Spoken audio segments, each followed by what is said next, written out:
Hello বন্ধুরা, কেমন আছেন? আশা করি ভালো আছেন। আমিও ভালো আছি। আজকে আমি রেসিপি নিয়ে কড়াইশুঁটি দিয়ে ভাপা পিঠা করে আপনাদেরকে দেখাবো। চলুন দেখা যাক কিভাবে বানাচ্ছি আমি। কড়াইশুঁটিটা সেদ্ধ করার জন্য আমি পানি দিয়ে দিচ্ছি কড়াতে। কড়াইশুঁটিটা দিয়ে দিচ্ছি, 2 মিনিটের জন্য চাপা দিয়ে দিচ্ছি।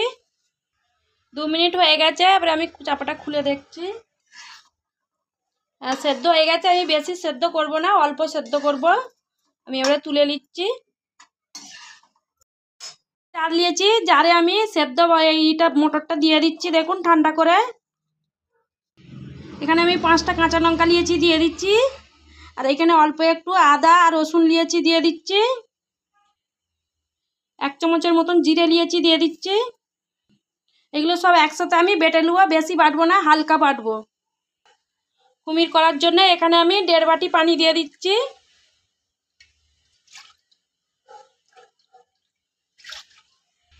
স্বাদ অনুযায়ী লবণ দিয়ে দিচ্ছি। দেখুন পানিটা ফুটে গেছে। এবারে আমি এতে অল্প একটু ময়দা দিয়েছি আর চালের গুঁড়ি নিয়েছি, নিয়ে আমি দেখুন এখানে আস্তে আস্তে দিয়ে দিচ্ছি অল্প অল্প করে।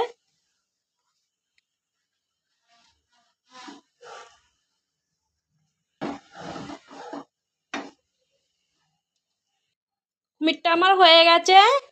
একটা প্লেটে এবারে বার করে নেব। দেখুন একটা প্লেটে আমি তুলে নিচ্ছি। দেখুন কুমিরটা আমার ঠান্ডা হয়ে গেছে, বেশি ঠান্ডা হয় না, অল্প ঠান্ডা আছে। এবারে অল্প একটু হাতে ঠান্ডা পানি হাতে নিয়ে এমনি করে মাখিয়ে নিচ্ছি। কুমিরটা আমার মাখানো হয়ে গেছে। এবারে এইভাবে আমি ছোট ছোট করে লই বানিয়ে নিচ্ছি। এইভাবে লই বানিয়ে নিচ্ছি। দেখুন 5টা এইভাবে আমি গুটি বানিয়ে নিয়েছি। এবারে এগুলো একটা একটা করে বেলছি।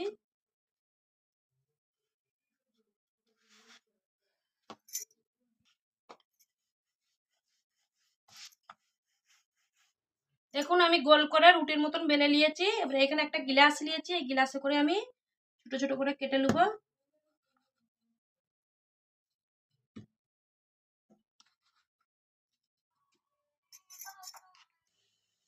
দেখুন এইভাবে আমি গোল গোল করে কেটে নিয়েছি। তারপরে এখানে আমি দেখুন মটরশুঁটির পুর বানিয়েছি। পুরটা আমি একটু লবণ দিয়ে মাখিয়ে নিচ্ছি।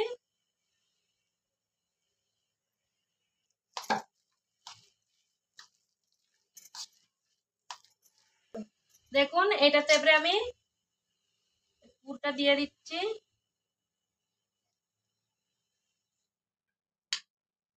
দিয়ে আমি এইভাবে দেখুন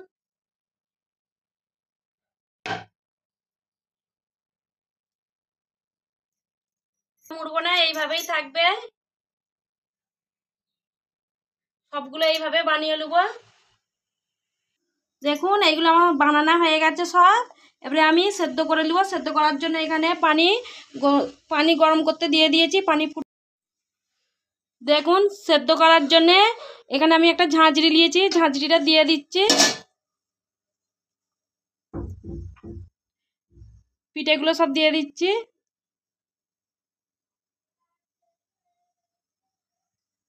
দেখুন দেওয়া হয়ে গেছে। এবারে আমি চাপা দিয়ে দিচ্ছি 10 মিনিটের জন্য। ঠিক আছে, এবারে আমি চাপাটা খুলে দেখছি। দেখুন কত সুন্দর হয়ে গেছে সেদ্ধটা। এবারে আমি এটাকে ঠান্ডা করতে দিচ্ছি। এই দেখুন তুলে আমি এবারে ঠান্ডা করতে দেবো।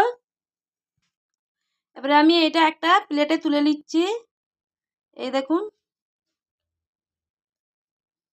এইভাবে আমি সবগুলোই তুলে নেব।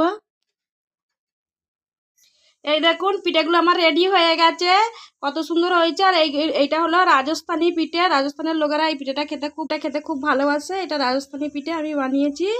এটা হলো টমেটো সস, আর এটা ধনেপাতা আর পুদিনা পাতার চাটনি বানিয়েছি। চাটনি বানাটা আপনাদেরকে দেখাইনি, পরের ভিডিওতে আমি দেখে দেবো। তো এই ভিডিওটা যদি ভালো লাগে তাহলে লাইক শেয়ার কমেন্ট করবেন। আর ভিডিওটাকে ভালো লাগলে লাইক শেয়ার কমেন্ট করবেন। বাই।